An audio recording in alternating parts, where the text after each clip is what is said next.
Welcome to episode 67 of the Be Life podcast. My name is Josh. We're also joined this morning by Caiden O'Brien, hopping back in after a couple weeks away. And we are joined, of course, by Joe Palmisano, one of our regulars here every single week. Thank you. It's going to be a good conversation today because it is less of a conversation and more of our reactions. And by that, I mean, we're straight up going to react to some viral church content.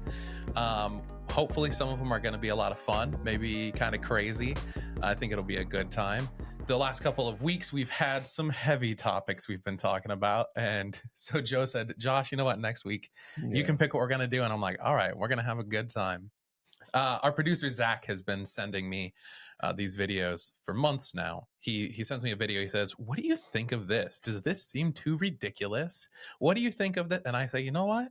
Let's do it. Let's talk about it on the Be Life podcast. So here we are today. We're going to be reacting to some videos, going to have some conversations about those videos, and we're just going to have a good time. So if you aren't watching on YouTube, I would encourage you to go there for this one. That way you can actually see the video content. But if you're listening on Spotify or Apple Podcasts, we'll still have a good time together. All right, our producer, Zach, I'm going to go ahead and pass things off to you. We're going to play that first video. Start off with something fun. Ooh.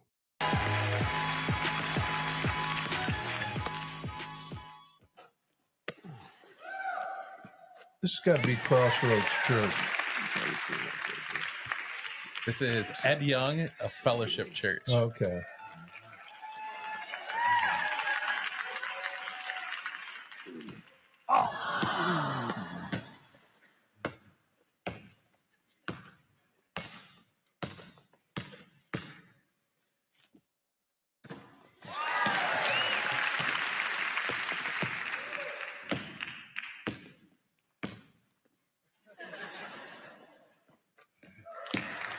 He's good. Yeah. Oh, he's pretty good. He's not as good as Newt Larson from the chapel, though. Newt Larson could play basketball. Am I supposed to be shutting up? No, you're... There's nothing like basketball. I just, shoot around. My first thought when I was watching this is like, this just keeps going. Like, I thought he was going to open up by like shooting a basket, and then when he made it, I thought we'd be done, but he just like kept going with it. Yeah, I kind of felt like it was like getting to a point where he was gonna do some kind of sermon with basketball tied into it, and he just kept shooting. He just kept shooting. Then he was spinning the basketball on his hand. If you guys are listening on Spotify or Apple Podcasts, the video we just watched was a pastor, Ed Young from Fellowship Church. I'm not sure where that's at, but I have seen him on the internet before because this guy loves his object lessons. And he was playing basketball on like a full-size wooden court that was up on the stage. And he just kept shooting some free throws and doing some layups and spinning the ball in his hand. And it just kept going. And that audience is packed. Those seats are almost completely full. Well, that's why he can afford a basketball court up on stage Yeah. that he just takes apart when he's done. I don't understand it. I mean, I'd like to see the sermon that goes along with it. So it worked. The hook got you. Now you want to listen to the sermon. I do want to listen to the sermon, but I don't know if I was there sitting, I'd listen to the sermon anyway. Yeah. I think that's why so many pastors can get away with like ridiculous object lessons or things like this, or making really bad jokes. Cause like you're a captive audience. Like people aren't going to get up and walk away. They're going to sit and they're going to listen to your sermon. Well, they're going to listen, but are they going to come back? That's true. Are they going to keep listening? And are they going to be part of that church? And is it going to change their lives? I'll take your sermon last week over a basketball court on the stage. Anytime. Anytime I preach, I always have some sort of goofy example, and it's always nerd themed. It's always Star Wars or comics or whatever. Last time. No. It was great. There was zero flash or pizzazz to my last sermon. But it was awesome. Well, I'm glad to hear that. Well, I told you that already, Yeah. but I don't get, there's another one, Crossroads. This is why I said Crossroads. Yeah. He has once a year, they bring in on stage, they set up a horse circle with dirt, tons of dirt a corral, And they should have like a full-fledged rodeo. and they have a full-fledged. They have a horse in there with a trainer Yeah. training the horse. And so, do they tie that into anything, or is it just for the flash? It's about. You remember the video that I showed that you cut? Yeah. That it was that same guy who he goes to Crossroads and trains a horse, and he ties it into Jesus and us, God and us, God being the trainer, and we giving up our wildness for the freedom of being trained and what it means. So it's really a good lesson. But to set it up on the stage of a church and haul in all that dirt, to me, it's kind of frivolous. You must have so much money Yeah. that you're, instead of pouring it out to people, you're pouring it into basketball courts and things like that. And that's what you got. If you look at some of the comments on this video, you get a lot of comments like that. Like, this is just trendy. This is just pizzazz. This is just showmanship. This costs money. This is a waste of money. But then you also have some people that are saying things like, this was a great message. Go listen to it on YouTube. Yeah. The people that understood what they were getting at and had an appreciation for it. And then you have people that they're never going to appreciate the message that comes along with it because they're so put off by the frivolity. And that may be me, and maybe that's just old me, but I don't know. No, I just think, no. Based on comments that we have on this video, you are not alone in those thoughts. I just think it is kind of frivolous, and I don't see it, but some people may. And you know what? If a person comes to Christ through this, all right. I think that's the justification in a lot of people's minds is like, Yeah. hey, this is an attention getter. If it brings someone to Christ, it was worth whatever it cost. Yeah. But the word itself does not return void either. Yeah, that's the thing. I don't know if you need all of that to bring someone. Yeah. Well, I know for a fact you don't need all that to bring someone to Christ. I think the return on investment is really important because I don't know how much a basketball court would cost, especially one that I assume would be easy to disassemble for this guy after the sermon. But all that money that he spent on that, could it have possibly been spent in other ways to get people to Christ? Like, I'm assuming that's a lot of money. So Yeah. And look at the church, though. It's packed. So the question is, in today's society where everybody has to be entertained, is that what it takes to fill a church? But I don't even know if that's enough. So last night I was at an Akron Rubber Ducks game. If you're not from our area, that's our minor league team here in Northeast Ohio. I'm wearing a Rubber Ducks hat right now. Heck The yeah. logo's on the back. What is that? A rubber duck? Yeah. Oh, Yeah, wow. he's got like tire tracks coming off That's the back. pretty of him. interesting. I think it's great branding. Yeah. Yeah, so I was at the game and we're having a great time. We're sitting in the area where we're like eating food and watching the game. We're like at picnic tables, and down below us, there's a whole row of like really nice seats and like bar tops, and they're eating food and they're having their drinks and they're having a good time watching this game. And then there's a guy who just pulls out his phone and he's just playing like mobile games on his phone. And I'm like, it's not enough that there are like dancers and games and fireworks and baseball and beer and food. And it's still not enough. So he's an iPad kid and pulls out his phone and start playing games. I don't think if your goal is to just like capture their attention through entertainment, you can never do it. Like, that's a great point. If people aren't invested in what's going on, they're just not invested. Yeah. That's so true. That's so true. But it is packed. Yeah. And that's a pretty big church. Oh yeah. That's interesting. Kirby and I wouldn't go to that church if that's what it was about. Yeah. I don't want to be entertained. Yeah. I mean, that's sometimes the thing is like, I don't know, this church didn't go viral for the amount of money they raised for the pregnancy choices in their area. You know, they didn't go viral for how they built so many houses with Habitat. Like, they went viral for silliness. That's what they're known for. Like, is that what you want to be known for? I don't think so. No. But obviously people do. And I wonder how deep that congregation is. How deep they are in the Lord, or if everything is within those walls, so to speak. Yeah. So that's, I don't know. I'm interested from a young man's point. Do you see any? Would you like that? I mean, it's definitely entertaining, like Josh was saying, but I don't know. Also, like you're saying, I don't know how actually involved these people are in their faith. Watching, I mean, we didn't see the sermon, so maybe it was a killer sermon after the guy did this performance.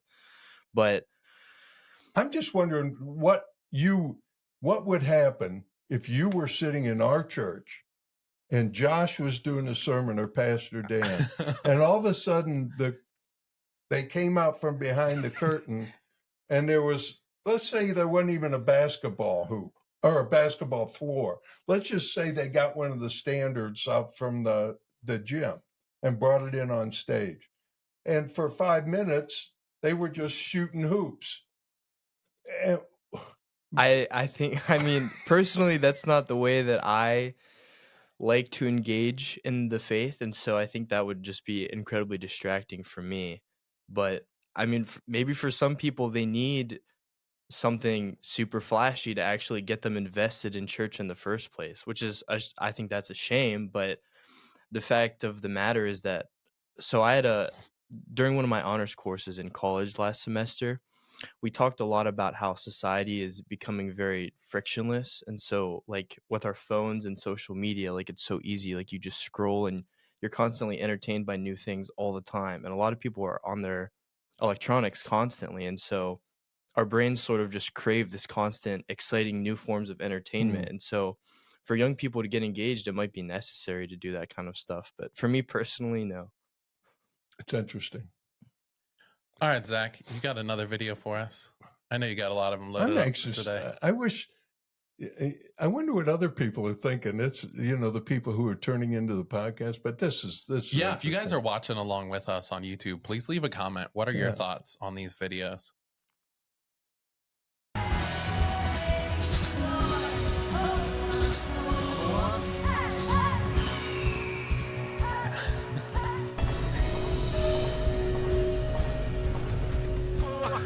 Please tell me that was in the house. Yes. I think it's 70s. All right, let's see what's praise we're sovereign. I'll praise 'cause you're sovereign. Praise 'cause you're reign. I'll praise 'cause you're up. I'll praise 'cause you're faithful. Praise 'cause you're true. I'll praise 'cause there's nobody greater than you. Man, he just went for it. Hallelujah. He put it in the live stream events. Good job, everybody. I don't get that at all. Okay. I'm lost. I think this is different than the last one. I personally, Yeah. I kind of see that as like disrespectful because he's kind of being like, that to me looks like it's like too silly. Yeah. I think an eagle screech is, I don't think that's getting at anything important. Was that an eagle screech? Okay, so here's what it was. Again, if you weren't watching online and you were just listening, this is sort of a hidden cam setup. It's showing a band set up for a worship service, and it is a much more contemporary band. And so you have a person at the back that is running the computer, running the mix along with playing keys. We have someone that does this. Our worship leader does this every Sunday. He's pretty subtle about it, so it flows really well. And he threw into the song an eagle screech. And the first time it was just in the in-ears. So for the people on stage, back in the day, they used to have monitors that would blow sound back at you. Now they have little ears that go in that let them know how they're sounding. And they heard the eagle screech over their in-ears. And then someone talked to him on the talkback mic and said, put it into the mix, put it into the house, so that everyone in the congregation and the people watching online would be able to hear it. And so they got back to the chorus and he included it again. And yeah, it seems like I'm a part of the tech team on Sunday mornings. So we have a lot of goofy conversations while we're like recording worship, because if you are trying to like close your eyes and raise your hand while you're running a camera, like you're going to do bad at running the camera, right? And like I'm never just gonna like sit there and amen myself during a message, because like when you are the one who's putting on the when you are leading the worship, right, you are just in a different headspace than someone who's participating in the worship. And so I get having the sort of like silly conversations while you're going, but a lot of people were like very offended in the comments, and that this seems so disrespectful, that they were being so silly, that and there were a lot of people who are offended that they are like that they're covering up the worship music with the sound effect. People in the comments are like very offended on this one. I'm not. No, I'm not. I'm like, get over it. It's Yeah. not that big of a deal. There's some young people. They're having fun. Isn't this funny? Like, you're the 19-year-old. I'm like, I'm 72, and I'm like, I don't think that's. I mean, as far as everybody out worshiping, all they heard was the eagle screech. yeah, They didn't hear any. no, of the all other that stuff. conversation that was they on the didn't hear back any of end. that. So they were just doing that, and they were just kind of into what they were doing. And I have to believe this happens. I have to believe that when the band or our worship team, I don't want to say band, when our worship team goes down in the green room, that it's not always everybody's completely quiet and just watching the TV. No, absolutely. There's a sense of joy that comes from being a part of a worship team, Yeah. whether it's on the tech production side or the actual like musician. But someone could make a joke Yeah, just subtly, yeah, not everybody getting stupid and crazy, yeah. because I know the people that are down there, but somebody could make a joke or something and they all start laughing during the sermon. Yeah. The number of times I've made a joke about needing to get someone to powder your head or Justin's head when they're on stage, because depending on the color of light, you guys just have like a halo right on your head. Like, we're always making comments like that. Or we're like, dang, I think Dan's zipper is down. And then we're all chuckling about that. And so, is that any different than this? Caiden. I don't know. I don't think it needs to be completely serious, and like, I don't know. I don't think you should beat yourself down into not having fun, because I think that you should have fun when you're at church. You're praising the Lord, but I think that's the line, is that if you're doing it, like you said, like you're doing it in the faith of like kind of, you're not actively in the congregation, like you're kind of working with it. And so almost to keep yourself paying attention, you kind of like joke amongst each other or talk amongst each other. I think that that's normal and okay. To me, though, this looks like there was a comment, I don't know where it went, but I was reading the comments a little bit, and I saw one that was talking about how it was disrespectful because like this is clearly just him, I don't know, like trying to get views for doing something ridiculous. And I think that's what I don't think is okay, because I get that. That's fair. I don't think he was doing this in the faith of like trying to, I don't know, like keep everyone paying attention or just to be silly and have a good time with it. It almost looks like he was purposefully. Yeah, it was that one. Yeah. The fact that he's filming it and the fact that it went out on social media, it shows some different motive as opposed to just people having fun amongst themselves. Yeah. If he's doing That's it fair. to shine light That's on fair. himself. Yes. I get that. And It's- that is fair. It is definitely weird that I feel like the musicians in church and the preacher in church get put on this sort of pedestal that they have to be, and it comes down to people use the term worship like wrong and just straight up wrong. They will say that a song that is slower, that has like an emotional build to it, that might make you feel somber feelings, they'll say that is more worshipful. Bro, that is not what that word means, right? When we're laughing and joking and playing sound effects and having fun, like that is just as worshipful as crying and lifting your hand. Like they are both worship. I would agree with that. But what Caiden said about if you're doing it because you know it's going on social media, if this guy's looking at the camera because he wants to be, he just made a comment and he's looking to see, hey, look at me. Yeah. I'm not judging. I don't want to judge him. I don't know what his motive is. But if that's the case, then you've got a whole different thing. It's like the people that will go up to homeless folks and give them money to make content. Like that feels so gross to me. Like, why don't you just buy that guy lunch? Why do you have to film it? And like, and you're exploiting. Like that feels so icky. And so, yeah, I feel like it can be the same kind of thing with this. And so that's a different thing because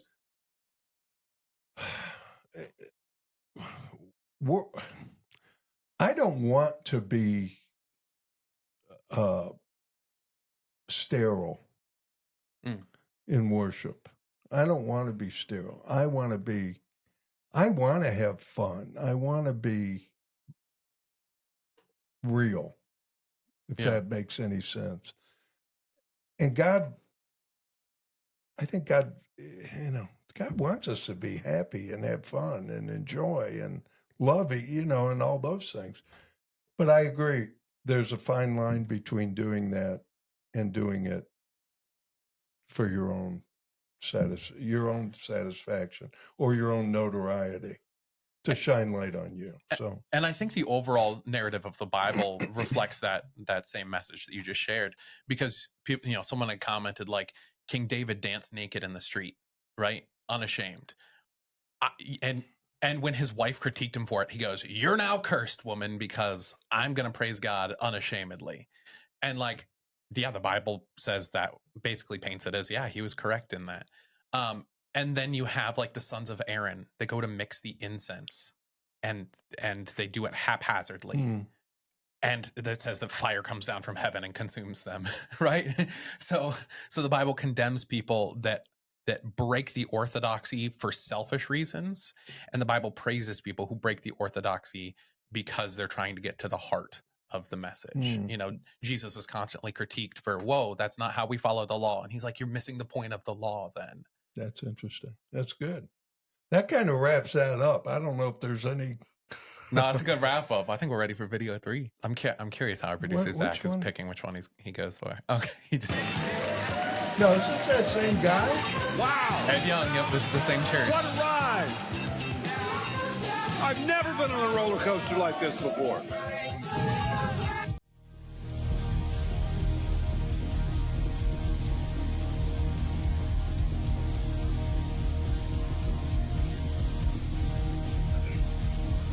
Is this just how they brought in each one of the speakers that came out, like to do prayer, to do the intro? How fun is that? It's not every Sunday you get to see that. Oh, they used it multiple times. I will say this, if you're going to spend all the money on a prop like this, these people are getting their money's worth. What? Come on, you can do better than that. Earth City, Florida, Weldon, online. Come on, everybody, give it up for Jesus today.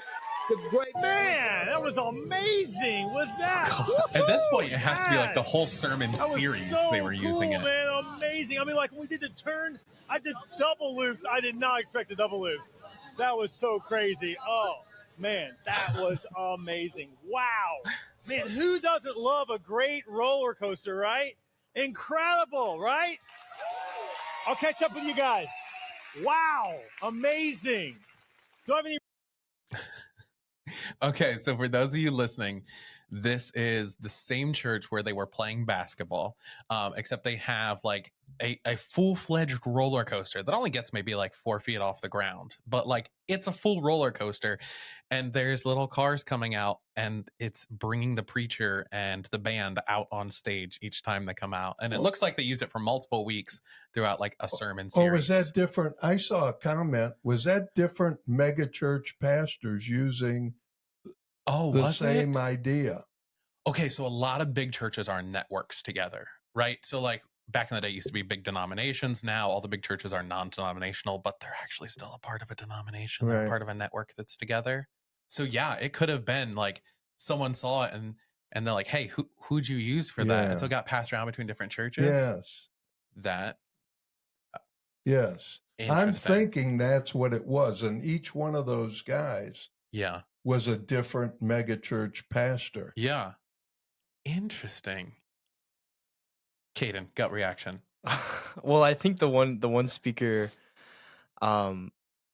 he came out and he said it's not every Sunday that you get to see someone coming on a roller coaster, and so I feel like that's kind of the point for them, like we were talking about with the video of the guy on the basketball court. Is it's just kind of for that shock factor to try to engage a younger audience. Maybe I think that's the way, like assuming that they're doing this in good faith, that's kind of like the logic behind why they do this. And I don't know how I feel about that. Like I said earlier, it's personally not the way that I think I would like to worship in a church sanctuary. But if that's what sets people's heart on fire for the Lord, then I mean that's one way to do it. The word "if's" doing a lot of work in that statement. Yeah. If that's leading people to like be on fire for God and make decisions for Jesus and turn their life around, but that's a big if. I'm disgusted by that one. You don't like that one? I hate that one. I hate that. I hate the fact that they come out, woo, woo. I just read that because that really hit me when let's give it up for Jesus. And I'm like, you just rode out here. You just rode out in a roller coaster going, woo, that was, woo, look, oh, let's give it up for Jesus. I'm like, what did Jesus have anything to do with that? I just, that whole thing was, that was the worst than even the basketball. That was way over the top for me. That felt more over the top than the basketball. Yeah. I felt like it was cringier. I think that's why I didn't like it. Like my gut reaction was, this is gross. And I think it's because I'm watching like an old man moving slow motion on like a little kid roller because it was coaster. an old man? I mean, the whole thing just feels gross. I hope that's funny. There's a lot of comments on these where people are talking about, you know, obviously you get the same comment under these kind of videos all the time that says tax the churches, because a lot of big churches are guilty of financial misuse. Yes. And that is sadly a regular reality. Well, that's misuse right there. Bringing a roller coaster in my opinion, that's less misuse than the treasurers who are just pocketing money. Well, yeah. Like if the money has been budgeted, right? If a church board has said, hey, this much money is budgeted for creative use on Sunday morning, for frivolous and their church has enough money. But here's the thing is, every church does frivolous stuff, right? No. If you're a little church that is handing out mints in your lobby, that is frivolous. You don't need to hand out mints on a Sunday morning. We do. We do. Yeah. And we pass out ice cream sandwiches once in a while. Yeah. And every church does chocolate. frivolous things. But those churches that have more resources budget more for those frivolous things. There's a big difference in giving people on Father's Day chocolate that have Father's Day on it and having a roller coaster brought into your church. I mean, that's a huge difference. Absolutely. And you can't say. Absolutely. I mean, you could say, I think what you're saying is, if we had more money, we would probably do a roller coaster rather than mints. And I don't believe that. Well, just assume that. What if the church just was donated $1 million? Are we going to spend that on a roller coaster or on something else? Yeah. I mean, that's fair. We have a lot of projects that we want to do at the church, right? If we suddenly saw a big rise in our income, we'd probably like hire a full-time youth pastor and hire someone to be in the front office. If we suddenly had just like a single lump sum of money, we would probably invest that in either a church facilities project or a legacy project. We would be like, hey, we're going to fund a whole Habitat for Humanity house this year. Or, hey, the side of the building that's falling apart where we're getting flooding regularly, we're going to finally repair that, right? Like if I were to think about what we would do with that money, you know, If it was influx long-term, it would probably be hire more staff so we could do more ministry and like equip our people more. If it was just a lump sum, it'd be a project to, you know, respond to an emergency or do a big community partnership thing. Yeah. I don't think we would ever get to the point where our board would approve, like even if we grew to be a 10,000 person church, I don't think our board would ever approve that budget for creative things on Sunday morning. Yeah. I don't call that creative though. I don't look at that as being creative. I mean, creative to me is a sermon that is well thought out, well presented with a story or two or something else going into it. Pastor Dan's sermons are very creative. Your sermon last Sunday was very creative. Very creative. Held my attention, at times made me laugh, at times made me get emotional. It was creative. That's creative. Yeah. To me, it's not creative to put a roller coaster on stage. That's cheap. I totally agree. That's a shortcut. That's a gimmick. That's Have you ever seen the trending like milkshakes online? And I might just be a fat dude, and so the algorithm's sending me like food content all the time, but I see it all the time. Have you ever seen like the milkshakes where there's in the bottom there's chocolate sauce, and then there's mix-ins, and then the milkshake, and then they like coat the outside of the cup in chocolate, and then it sprinkles, and then they do the whipped cream, and they do a bubble waffle on top, and then they cover that in sauce, and cover that in marshmallows, and cover that in sprinkles. That's what a roller coaster on a Sunday morning reminds me of. Yeah. It is so like, this is really Instagrammable. It would be miserable to try and eat that, and I just want to enjoy the milkshake. Yeah. Like, that's what it reminds me. I think it's a terrible use of money, not because I think it's bad to spend money on worship, but I just thought that in particular was a bad use of money. And I don't consider that creative is something that you create something. Spending money on something that's a gimmick is not really, anybody could do that. If you have enough money, you could say, hey, look, we're doing a sermon on Romans. I'm going to have two guys come out dressed as Romans, and they're going to fight each other. Or we're going to release a lion on stage. That's what we should have done. Yeah, that's what that church would do. Yeah, that's true. That's true. What do you think about? So we're assuming, I guess we don't know for sure, but we're assuming that this roller coaster was passed around from church to church. Yeah. And I don't know what the ties between megachurches are like, but what do you think about? There's probably a company or maybe a single person that owned that roller coaster system that sold it to the church. And so, what do you think about companies that do things like that and sell ridiculous things like that to churches? Hey, if I'm in business and a church wants to do it, you're assuming that guy's a Christian man, and he might not be. He just might be a roller coaster guy. That's true. There could just be someone who has like gimmicky stuff that they rent out. Hey, there's a bunch of churches that'll take this. I'm going into business. That's a great business. I'm going to be able to make a little roller coaster and send it all over the country. I got rented out for 52 weeks. I'm going to send it around. That's fun. I don't think there's anything wrong with that. It's the person who buys it.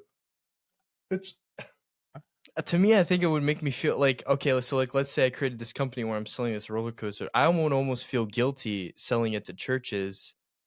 Why? Knowing that I'm taking that money away from potential opportunities that the church would have to invest in. You're assuming the man's a Christian and knows God. He may not be.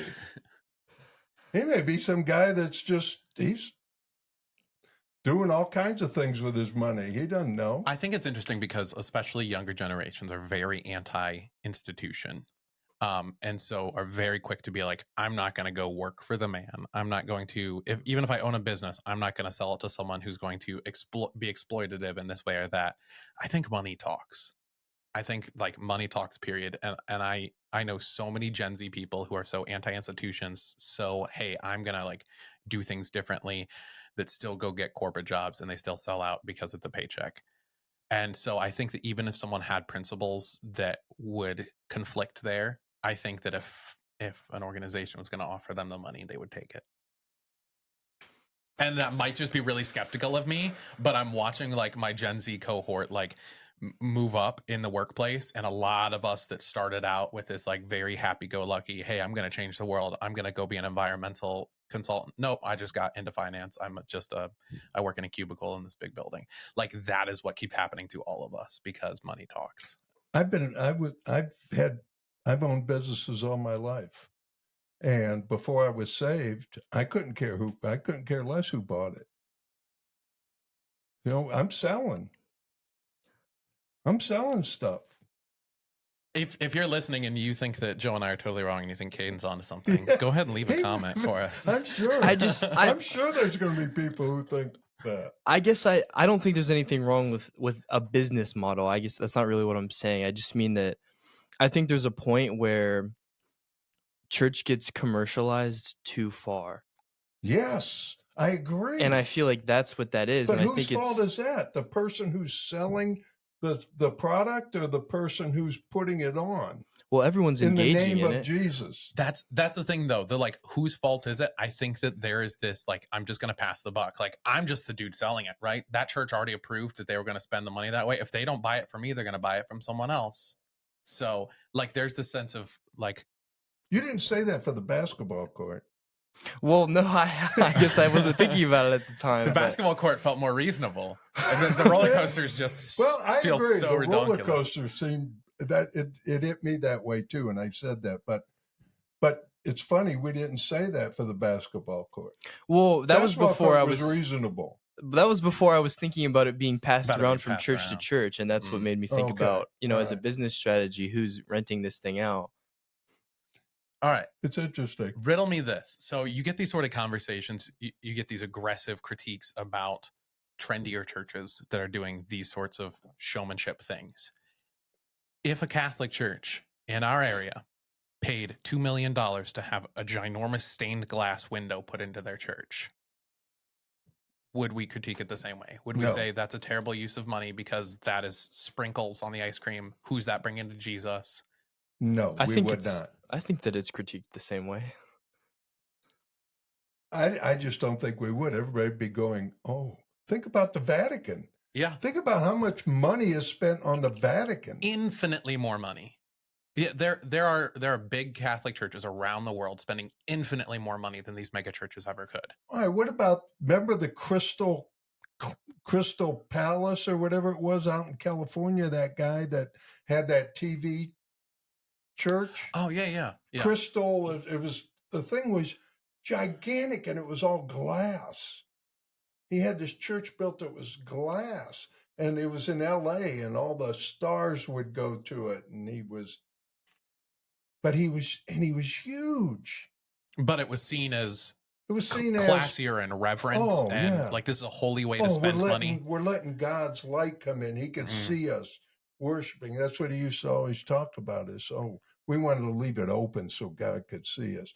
Well, I mean, could you imagine though being the people who just left slavery in Egypt, are wandering through the desert? You are a nomadic people. You don't have a city. You don't, you have your sheep, but they're traveling with you. You have, you're hunting, but it's just what you have as you move along.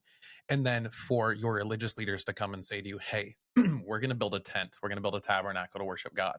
And we need every bit of the scarlet cord you have. We need all of the gold that you have.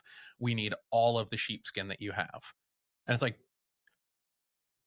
would you have that same reaction? Would you be like, dude, this is like a waste of money. Like, I'm trying to survive here. Like, can't we? Like, we've been following God just fine without this big frivolous tent. Do we really need this? wow, that's a great point. And because God told them to do this, God- yeah. but he didn't tell them to do it. Yeah, exactly. God, And so they didn't hear it. could you imagine the if rank and Moses and file. Aaron came to them and like, God told us we need all your gold. Yeah, I would probably be like, well, I need some proof.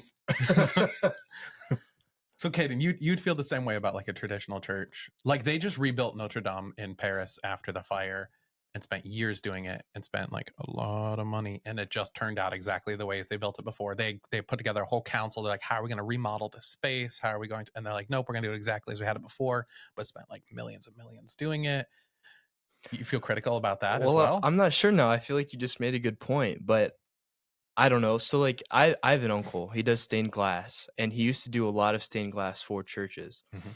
But he quit doing it because he was making so much money doing it. He just felt guilty doing it. Yeah. Because he just felt like this is a church, they can use this for better things. He was like, I don't want to take the church's money just to put in glass. So they went out and hired somebody else to do it. Sure, but now he wasn't contributing to the problem that he saw. I get it. And I get it. That's a personal thing. Yeah, I get that. But the church still did it. Yes. That's, yeah. So the dilemma is this. You've got, and that brings me back to the whole point. It's not necessarily the person who's selling, it's the person who's using it. Oh, so that's like a drug. Bro, I don't know. You said that, and my mind I went just straight opened to up. I just opened We're up gonna a whole blame the user, not their seller. I Come just on. opened up a whole can of worms. Even in my own head, when I said it, I went, "Oops." I think the whole system is at fault. I think everyone contributing to whatever's happening is at fault equally. I agree with that. I'll agree. You know, it is absolutely true what you're saying. Everybody contributes to it. However, the in my mind, just in my mind, the church, the people who are professing to be the leaders in Christ, the people who are those are the ones who are ultimately, I think God holds them to a different standard than the supplier of the stained glass. That's we're going to disagree with this because you're not going to agree with me. Well, and I understand. And I'm fine with that, Caiden. I am. I agree with you that they're the authority in this situation. And so like they're like the vocal point of that relationship with God. And so we can see them as having that higher status and maybe hold them to a higher standard. But I don't think that shifts blame, really. I think that they're all still at fault. And it's not really blame. It's who's most responsible to God. Yeah. I guess that's the whole thing that I'm trying to get at. Everybody's responsible. Who's the most responsible to God? Who is God holding to a higher standard? I think there's multiple places in the Bible where Christ is saying, you know, he held the Pharisees and the Sadducees to a much higher standard than he did the average person walking down the street. And I think that Jesus is a great example in this, because when he targets the religious leaders and not the average person, right? He flips over the tables of the money changers. He doesn't attack the people who are buying the things, right? He's attacking the institution, the people that have the power, that have the authority within the system, the people who are the ones making decisions. And he's targeting them not to assign blame, not for the sake of saying you're guilty, but you're guiltier. He's saying this whole thing's corrupt. You're all guilty. And you at the top have the responsibility and the power to change it. And I think that's a big thing. If we're moving past just like assigning guilt in a situation, saying, hey, if we can all recognize this probably isn't great that churches are spending money in this way, how are we going to change it? When we move to that place of how are we going to change it, your uncle saying, hey, I'm just not going to do this anymore, that's amazing. Like, someone has to take a first step. But ultimately, if you want to change the system as a whole, it's going to have to be holding the leaders responsible. Yeah, because the church, all in all, is still going to go out and they're going to find somebody else to do stained glass. I agree with that. And so you didn't change. I commend him for his stand and his integrity, but he didn't change the system. In other words, if I'm the guy that sells the roller coaster to these people, and I say I'm not doing it anymore, they'll go find another. They'll just go get a basketball court. Yeah, they'll just get they'll get two rims. I think that sounds discouraging, though. I think that it always starts with one person, and if people, it's like a boycott. If people start getting on board with, we're not going to do this, like, we're not going to let you spend all this money on stained glass, or whatever it is, roller coasters, basketball courts, like. You saw the people in the crowd. That place was packed. It was. I think this sort of change comes from like faithful, long-suffering, being present in those people's lives and discipling them. I think if you had leadership that came in and said, hey, and just didn't do those things, and then you have someone be like, hey, so we have it budgeted this year to spend this amount, and disciple them through it and be like, hey, this year we're going to prioritize some other things. And like, feature those things, right? If you want to celebrate and have fun on Sunday morning, celebrate and have fun because of, the people that you helped. Tell someone a story who came to Jesus, because that's worth getting excited about more than watching some 60-year-old dude make half of his free throws. Yeah. And see, I love just coming to church and being with my family, my whole family, my church family. And what? I'm just laughing. When we go through growth track, I compare Sunday mornings to like Thanksgiving dinner, right? Everyone comes and everyone brings a dish. So when we all participate in worship, we all bring our dish. You're going to be on this team. You're going to be on this team. You're just going to be there singing and enjoying yourself. And that's what makes it all happen. Yeah. And I think about like Thanksgiving dinner. I don't go to Thanksgiving dinner because my families are amazing cooks and I really want to eat up the food. I go there because they're my family. Yeah. And so like I come to Sunday morning because they're my church family. Yeah. And that's what the joy is. But that's the way our church is. If our pastor and our church leadership was more, I'm coming here because I'm anxious to see what kind of ride they have on stage today. There's a big difference between that. And I think churches are shortchanging people because they're not.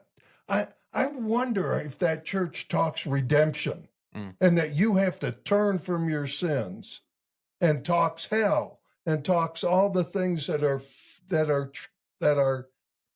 part of the gospel of Jesus Christ, or it's more of a gimmick. And that's what bothers me about these churches, these mega churches. You have the comments assuming all those things. They're packed with, but they say that, but every one of these churches is packed. Yeah. People go, it's like going to a basketball game. I'm going to buy tickets to, and I'm not because he had a basketball court, but it's like going to an athletic event or a concert. Yeah. And somehow along the line, that's got to stop, because I know that God is just, what are they doing to my church?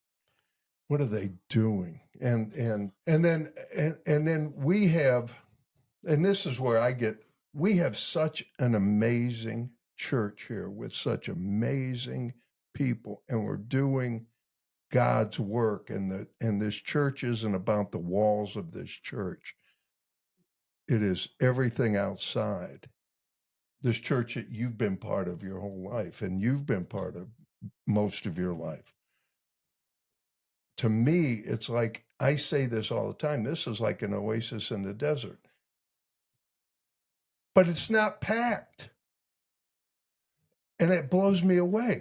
That church is packed. Yeah. And I'm like, how does that happen? How does that church get packed? And this one should be standing room only. and it's not. And this is all about God and Jesus, and you're in service. Now you get me on a soapbox, but it's like I hate that. I get what you're saying, and I think it comes, one of the big things that we've discussed in our church culture amongst leadership, amongst staff, and amongst our leadership team, our church board, is like, what is our metric for success? The traditional is how many people are coming, how much money do you have coming in? Because that determines how many ministries we can do. That determines like your metrics for success is like what changes are happening in people's life. And not even the number of people getting baptized or the number of people getting saved. Like, because cool, you got saved. Bro, there's a lot left in your spiritual journey. Did you go through a real low this week and you felt like you had someone at the church who cared enough to send you a text? That's a win. That's something worth celebrating. Amen. And so I think when you readjust your metrics for success, then you can celebrate all the work that God is doing. And I think that since we've done that, we've seen nothing but success in our church, because not that anything's changed, right? Our leadership has been faithful to the call for a long time, but now we're viewing it in light of celebrating those things as our goal and as our success. Mm-hmm. And God will honor that. But it bothers me. I don't know if God's honoring those churches or if they're just attracting people because they feel good when they leave. because they just got entertained. You got 10,000 people going there. I'm certain you got hundreds and hundreds of very committed Christians that are a part of it. So I know that there's always good things coming out of those big churches. But yeah, the church overall, how they're progressing, what culture they're creating, I don't know. Yeah. Interesting. You ready to move on? Yeah. All right, producer These are Zach. fun. Yeah, good. I'm glad we're having a good time. Hopefully, you guys watching and Oh, listening no, don't do are that enjoying one. it. If you do that one, I'm going to have to get... The one underneath it? Yes. Oh, yeah. Go for it, Zach. Let's trigger him. Oh, no. Because these gimmicks in the church are not just, young, new, trendy churches. It's been happening forever. I don't know what this one is. Okay, this one's only 43 seconds long.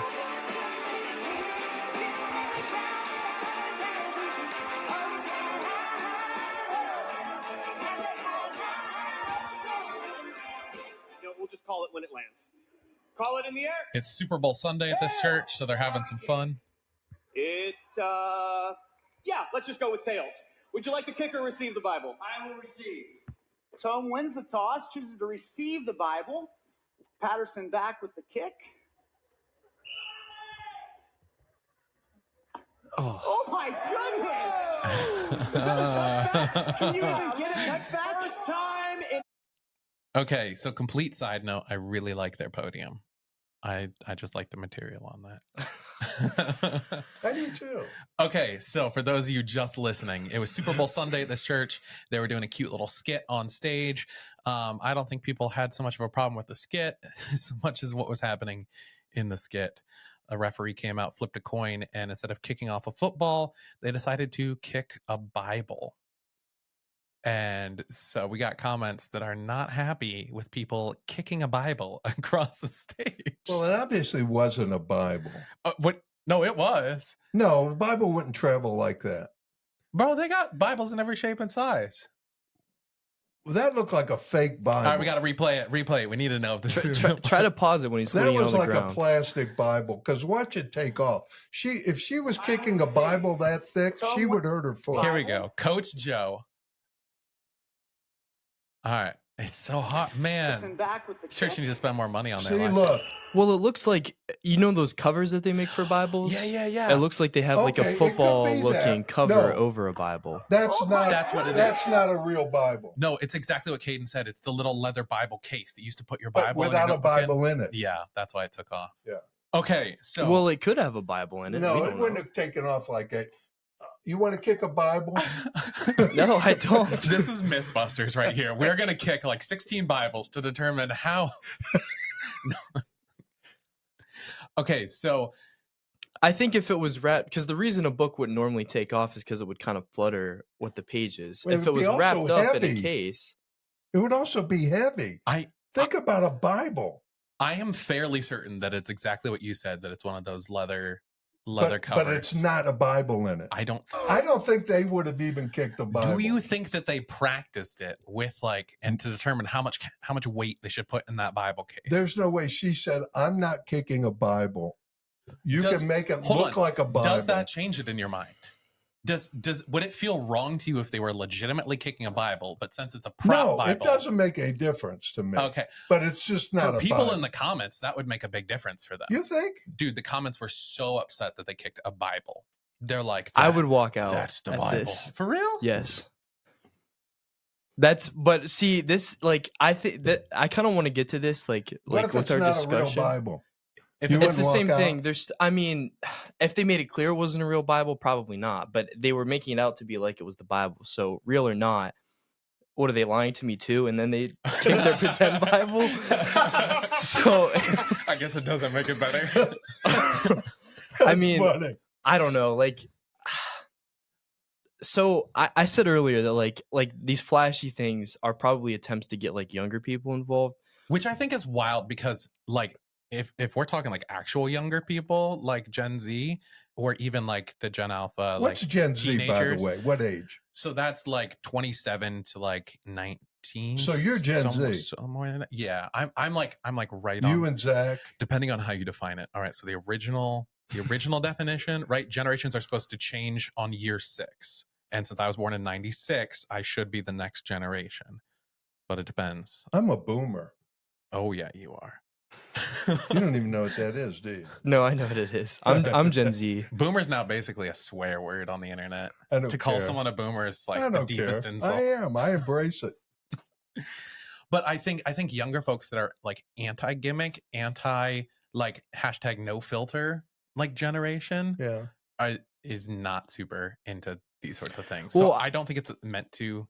I don't think it's successfully You know, a appealing lot to of that times group. you think people that are older are more skeptical. I think his generation is more skeptical than we are. I think it's one of the defining traits of his generation. I wanted to add that because a lot of my friends, like I talk with a lot of and a lot of my friends are Catholic and like Eastern Orthodox, so they come from more traditionally grounded churches. But they we talk about things like megachurches, and we could just kind of scoff at them. Like we don't like it. Like I don't know. To me, it's like it's good that like they're reaching out to like that group of people that is interested in those things and wouldn't normally find a home in a more traditional church, but to me and a lot of my peers, it just doesn't sit well with us, especially the way I was personally raised. Like, it's almost like the American flag. Like, what if they folded up the American flag and kicked it? Would that make you feel differently? No. Oh, yeah. Well, that, first of all, I didn't like that. To be fair, let me be clear, whether that's fake or not, I don't like that. First of all, I think it's back to the same thing. It's the stupidest thing I've ever seen. It's a church. You're there to worship God. You're not there to blend in with society. I don't care if it's a Super Bowl. You could mention that there's a Super Bowl. You can mention that there's a game, but you're not going to turn the whole church. You don't want to turn Sunday worship into a watch party? I think that we're supposed to bring the faith out into the world, not bring the world into our faith. Amen. Very good. That's awesome. That's so true. Yes. Okay. That's stupid. If it was a football, if it wasn't a Bible, if it was just a football, It's they're doing a still skit, stupid. would you feel the same way? Yeah, the whole thing is ridiculous. Does it, the fact If that it it's was a a Bible football, took it further for you? It did. It took it a lot further because to me, that's something that is to be God's word. Yes, very, very respected. And so I agree. putting it on the way I was raised, like if my Bible touched the ground, like I would have gotten yelled at. Yeah. Much less kicking it across the stage. That's just ridiculous. By to the me. pastor's wife. Well, and this is something like I was raised like I don't know. My dad had a lot of weird convictions, and so when I don't know if this is weird. Maybe it's kind of. I think a lot of people think this way. My whole family kind of thinks this way, but my dad was the one that enforced it in me anyway. But like hats in church, we were never could I wear a hat in church. But there's a lot of people, like in the sanctuary at least. And there's a lot of people within the sanctuary. Look me right in the eye, Joe. I will wear a hat half the Sunday. I don't care. I wore shorts on stage I until don't I was care. told, It's hey, honestly- keep your knees put away.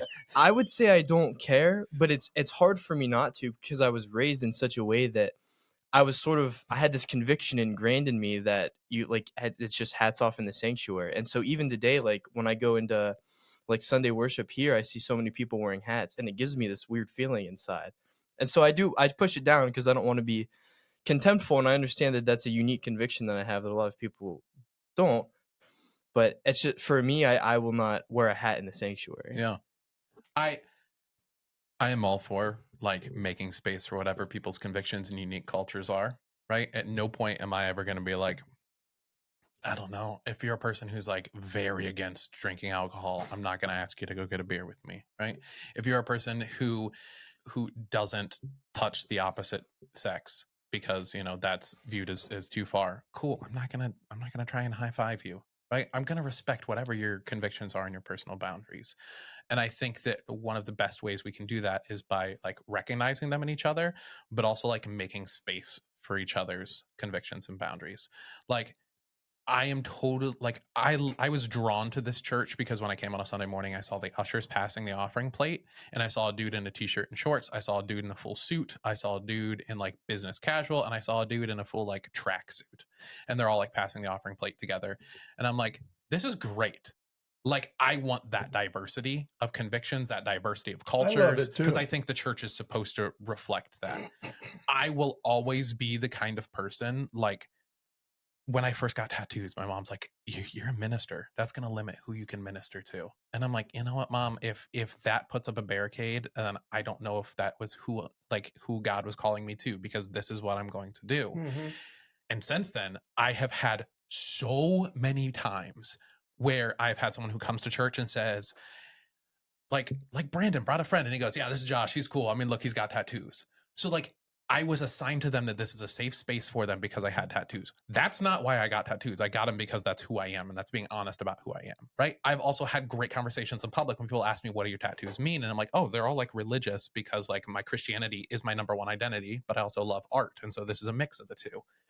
And so like, it has led to so many great conversations. And so it's almost like my mom's warning, like I took it to heart and moved past and like still got them. And it's been the opposite. Like, it's opened up a lot of doors, which is super weird for like a little thing like that. But like, I'm just going to be who I am. So I'm going to show up on Sunday morning wearing my hat. I'm going to wear a goofy Hawaiian t-shirt because that's who I am. And I am a committed Christian who loves the Bible, and I'm going to dress like that and look like that. Amen. I'm a committed Christian who passionately cares about the Bible. I like my love for the scriptures is more than like most any other Christian that I know. I have no beef with someone kicking a paper Bible. Like, to me, that doesn't bother me at all. I love the Bible so much that I get actually upset when people are like, oh, here, like treat this paper in a special way. Cause I'm like, that paper is not the Bible. The Bible is the living, breathing, inspired word of God, that it goes so far beyond that. Like, the Bible's like, you saying that that's the Bible is like saying this little statue of Jesus is Jesus. My Jesus is so much bigger than that. The scriptures are so much more than that paper. But I know that there's other people that that's their culture. And so I'm going to respect But that. I'm not crazy about, I'm not that crazy about the fact that they kicked a pseudo Bible or a Bible or whatever. I just think the whole thing is ridiculous. I would agree with that. And I think it comes down to what you said. I was raised in a Catholic church. I was raised where you don't talk in church. You stand up, you kneel when you're supposed to kneel, you do all the things that you're supposed to do. And I'm more of a tweaker now, that I like to tweak people. If someone doesn't like to hug, I'll hug them. You know, and Just push the envelope a little for him. So I have no problem.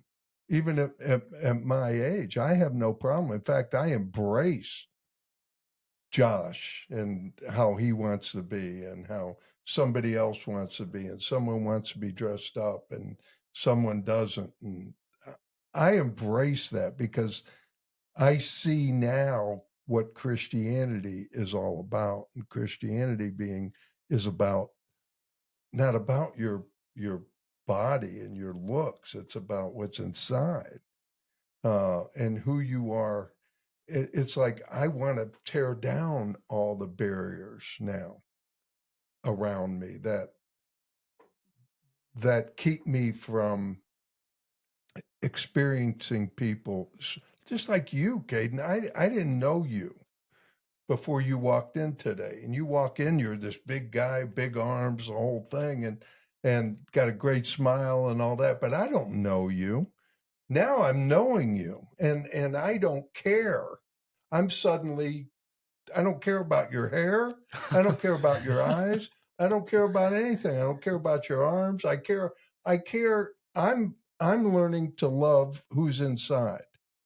And so you could wear whatever you want Sunday.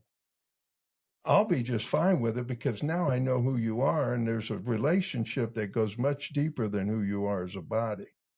You understand what I'm saying? Yeah, I agree with what you guys are saying. I grew up around someone like my dad, just had all of these convictions, and so they were kind of impressed on me. As I've gotten older, like I've kind of come under the view of like convictions are unique, and basically we should respect other people's convictions, like you were saying. But if they're not your own, then you're not. We're to follow the law of the Bible, not random opinions that humans have created. And can I pull out my phone to quote the Bible? Oh, quoting the Bible on the Be Life podcast, I guess. We're wrapping things up, so I guess pulling out the Bible. Do we have one more? No, we don't have one more. Oh, we're definitely going to have a part 2 to this. All right, please. Next week. Let's go for it. We'll have fun again next week. I But wanna do I it think again. reading the Bible is a great way to close us out this week. Okay, so Romans 14:1 says to accept the one whose faith is weak without quarreling over disputable matters. And ignoring the faith is weak part, I'm not calling anyone necessarily weak of faith, but I'm just saying the Bible calls us not to argue over disputable matters, or that can also be translated as opinions, which are just things that are not written as law. So like the piercings, tattoos you mentioned, like wearing a hat in church, there's no specific law that we were commanded, like thou shalt not wear hats in church. And so if that's your conviction, like I personally do not like wearing a hat in the sanctuary because keeping my head without a covering on it makes me feel like I'm closer to God. And so that's something that I would like to do, but that doesn't necessarily mean that I'm looking down at people who wear hats. It's just not my thing. As long as you don't look down on people who don't wear hats, that's the key. Don't argue about disputable matters. That's the whole point that Paul was getting at there, is accept everyone, because he was talking about much greater. He was talking about circumcision, not circumcised, this person doing this person doing that. It was much deeper than hats, but hats are part of that. It's all, let's not fight. We are all brothers. And if you don't want to wear a hat, I'm not going to make you wear a hat. And don't make me take mine off. Because the bottom line is, we're all saved. We all, only by the grace of God, are where we are in our brotherhood, being brothers. It's only because of by the grace of God. It's not anything I earned, not anything you earned. So hats don't mean anything. I think I did the sermon on this. Yeah. On 14:1. Yeah. Yeah.